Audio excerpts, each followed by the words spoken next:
So, thanks everyone for joining this evening. The polls in Wisconsin are now closed. All of the ballots have been cast and received, but our election officials aren't finished serving our voters. I'd argue that right now, local election officials are embarking on their most important service to our voters, and that's counting each valid ballot. This process is truly a labor of love. It really is. It requires care, precision, and strict adherence to complex laws. And it's also supported by powerful technology like the statewide database that ensures only one ballot can be counted per voter. It's a big responsibility, but one that we as election officials are honored to have. We are humbled to bring fair elections to our great state. And the care, the security, the transparency that goes into each ballot cast ensures that no matter what the final result of this election is, that it will be one that we can all have the utmost confidence in. I want to thank our local election officials for a smooth election day. Many of them have a long night ahead as you tally each ballot, and I just want them to know that their tireless work this year really does not go unnoticed. And thank you to our voters for their preparedness, for seeking out the facts about elections, and for not perpetuating rumors. We really didn't see that today, and we really do appreciate people paying attention to that. And thank you to the observers around the states. They play an important role and exemplify transparency in elections. And of course, thank you to all of you, to all the reporters, to the media for your responsible, thoughtful reporting today on today's election. And thank you for checking the details and for making sure that you get the facts right. So voting today went well. It went very well. While voters were casting their in-person ballots, poll workers counted absentees throughout the day. That process continues tonight until every ballot is counted. There's no cutoff or deadline to finish counting. They must keep counting until the job is done right. So be patient. Voters and media are free to observe in your communities as that counting continues to happen. There's no dark corners or locked doors in elections. You can watch it all unfold in your local communities. But you should know that your local election officials are using this time, the time that they need, to make sure that your ballot is counted. So I can't think of any more important way to spend an evening and into the morning than making sure that your ballot is counted. So now to talk a little bit about the mechanics of what you can expect to see tonight. And so for all of you on this call, I really want to make sure that we understand exactly what you're going to see as unofficial results start coming in. And I also think we've got a little more time tonight now that the polls are closed to answer questions as well. So really, I'm at your disposal to make sure that we get it right and that we get information out there that's correct. And again, that voters can have confidence in that process. So what are we going to see tonight? What can we expect?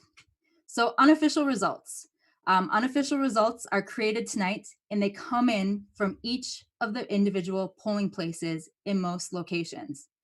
So the law says that once a reporting unit is finished counting, so a reporting unit is established by law as a unit that has a certain ballot style, right? So where the district and ward boundaries are drawn, they have a specific ballot style. When a reporting unit is finished, when they have all their ballots in, and this doesn't include central count, which I'll talk about in a little bit, that reporting unit has 2 hours to send those unofficial results from their reporting unit to their county. Okay. And then once they send those unofficial results for their reporting unit to the county then has 2 hours to post those unofficial results by reporting unit to the county's website. Then the next step is that the WEC, so the Wisconsin Elections Commission, we maintain a list of counties on our website. So if you go to elections.wi.gov, you're going to see the list of counties and also some information about how all this works and what you can expect to see. There are no official aggregate results on election night. So the law says that each of those 72 counties, they post the unofficial results for their municipalities, and we maintain a list of those counties. So you do have to go to the 72 counties to see the results for those individual counties. There's also, and this is on the elections.wi.gov site as well, there are also 39 jurisdictions in our state, and they're listed there, that conduct central count absentee. And so this means rather than polling places, absentee ballots being sent to polling places to be counted at each individual polling site and included with those unofficial results from that reporting unit, that the absentees for the entire jurisdiction are counted centrally. So some of our larger jurisdictions like Milwaukee and Green Bay, they use central count, and they count all their absentees in a central, publicly observable facility. So you're going to see the unofficial results coming in from the polling places. Those don't include absentees in those 39 places. The absentees are going to come later. Once they're finished being counted, the absentees come in and they're added to each of those unofficial reporting units to create that final result set. We've worked a lot with the counties and the municipalities to make sure that they're making that clear on their websites when they have central count jurisdictions, and if the absentees are added or if they're not. Some of our central count locations, they're smaller. And so they might be able to add those central count absentees into the reporting units without there being a delay. Others are very large jurisdictions where there's a lot of absentees to be counted. And so those absentees come later.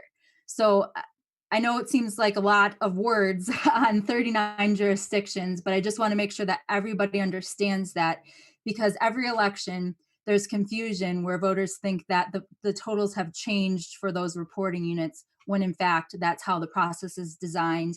But I really think it's more of a communication issue and just making sure we all understand how it works. We'll talk again tomorrow. So I think we have another one scheduled for 11:30, a media availability for 11:30 tomorrow.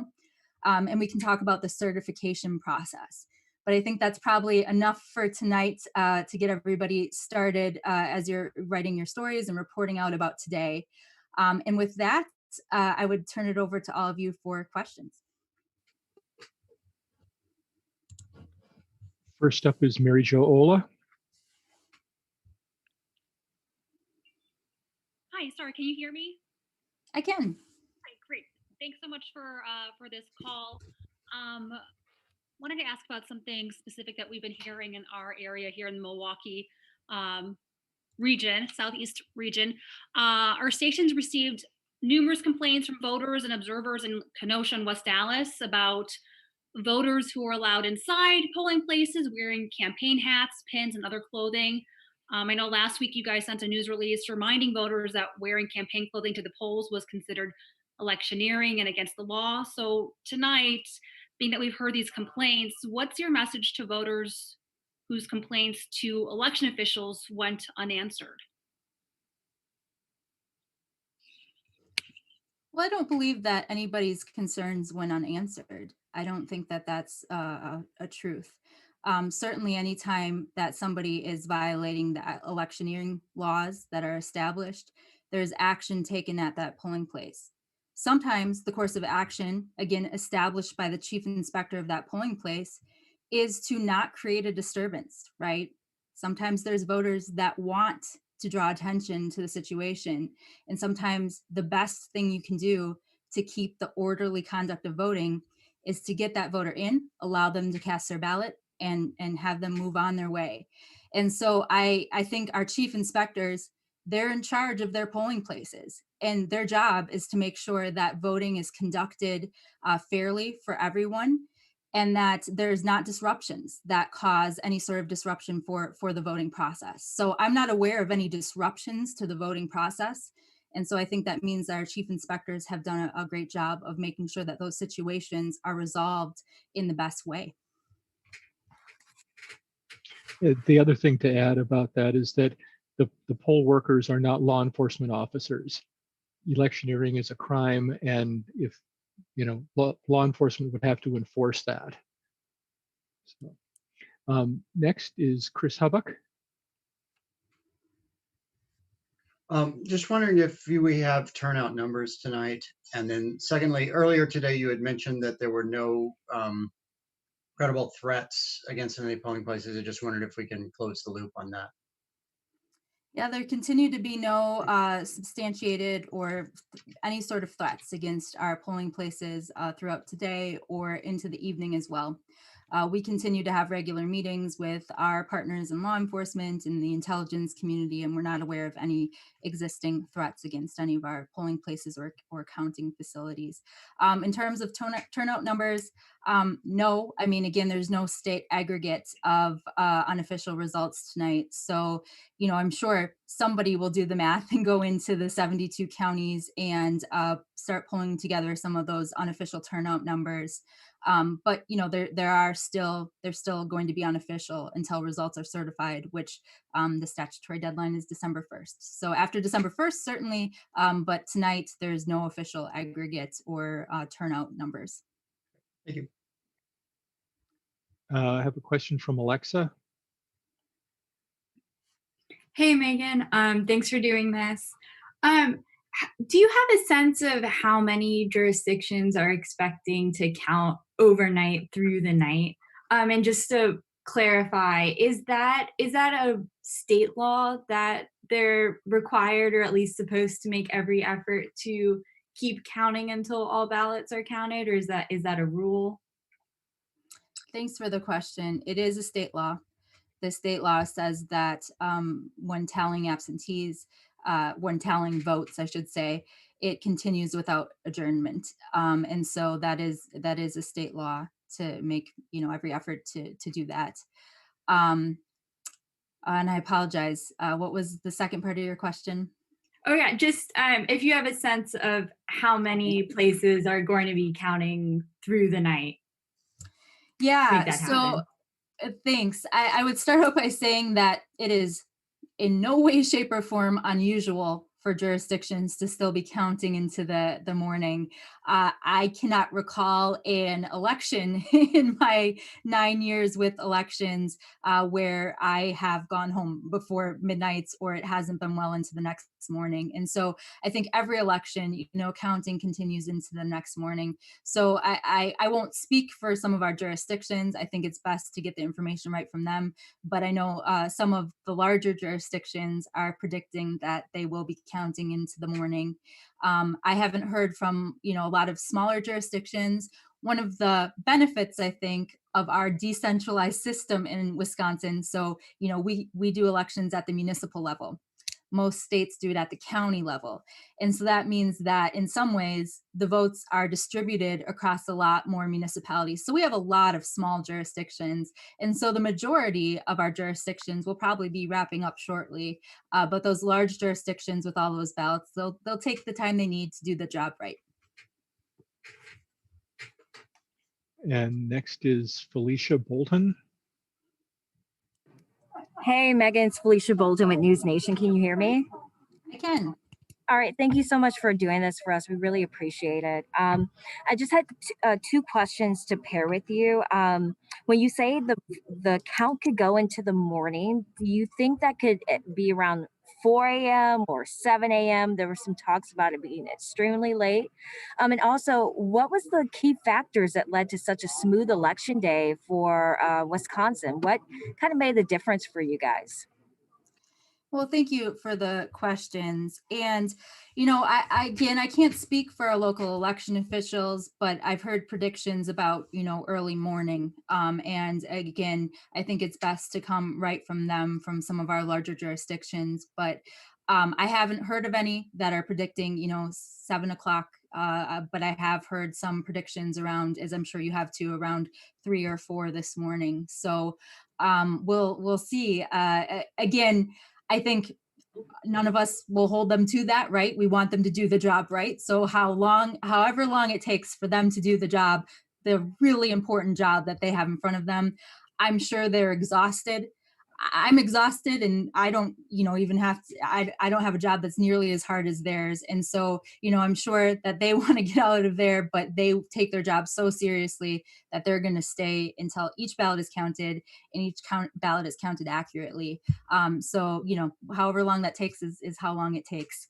In terms of key factors for a smooth election, preparation. I mean, our local election officials, our state election officials, my staff, uh, election officials work tirelessly, and that is not hyperbole. They have been preparing for this around the clock without stopping, since our April election. And since, there was so much new voter behavior and new challenges that came our way. This is also our fourth statewide election in 2020. So we've had opportunities to really refine our process.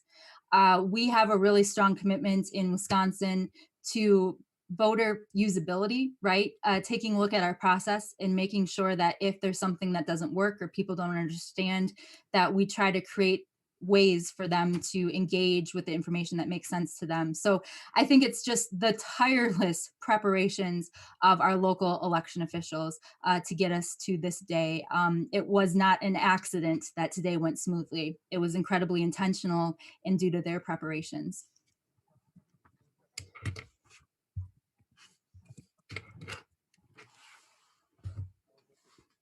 So those are all the questions that I have. Nobody else has raised their hand. If anybody else wants to jump in, Adam Brewster from CBS.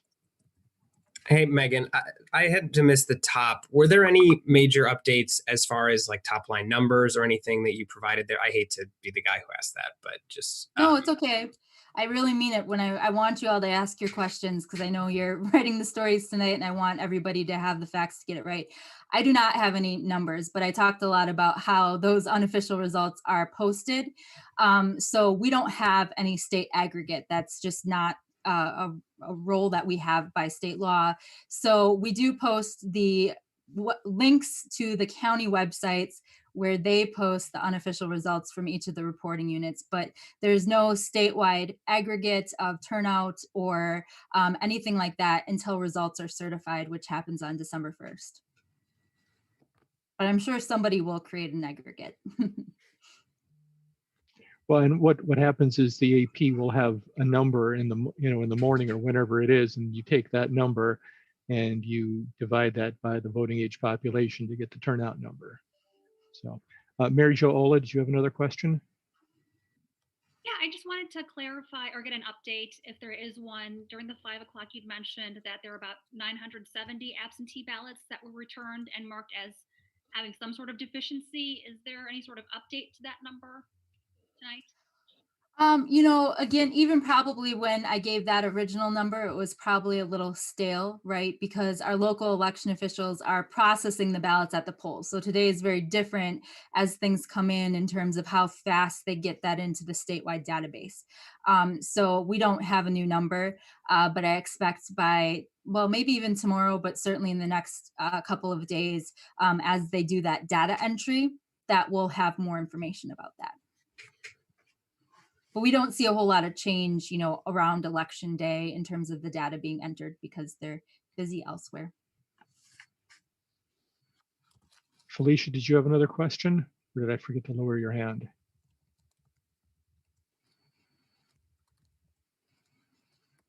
Nope. So I guess not. So John Neeser, sorry if I mispronounced your name. No, thank you very much. Just wondering if there's any update on how it turned out as far as poll workers. Was the National Guard needed at any locations, and what numbers were needed? Thanks. That's a good question. I meant to bring that up. So there was a total of about 420 Guard that were on reserve today. Some of them prior to today had already been, assigned polling locations throughout the state where they reported this morning. But we maintained a reserve of around 200 all throughout the day. Some of that was shifting, that happened between jurisdictions that no longer needed support that they thought they might need. But we did not hear of any emergency shortages, it was really jurisdictions that said, hey, we could use another set of hands to help us out with counting ballots, or we could use some more folks. But it's nothing like we saw in April or even in August or the May 7th congressional race, where there were just these shortages. So I'll keep saying it, but our local election officials are just incredible, and they did such a good job recruiting not just enough poll workers, but emergency reserves on their own. So we really didn't need a whole lot. At the end of the night, there were some jurisdictions we called out-of-gamey because they're working on remaking some of their ballots because of that issue with the timing mark. A few extra were sent over there because they could use some extra hands. Green Bay said they could use a few extra this evening to help out at Central Count.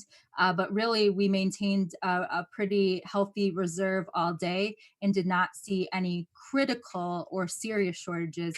It was really more or less just places that could use another set of hands.